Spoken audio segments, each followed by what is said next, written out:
mga kababayan na naman po tayong na-scout na wala ring maayos na tinutulugan.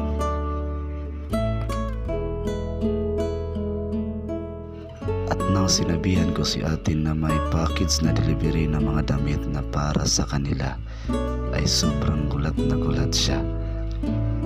Kaya napagising agad-agad ang kanyang asawa dahil wala din silang package na in-order. At hindi kinaya ng aking konsensya na ipagpatuloy ko yung prank ko sa kanila. Kaya sinabi ko agad-agad sa kanila na prank lang yun.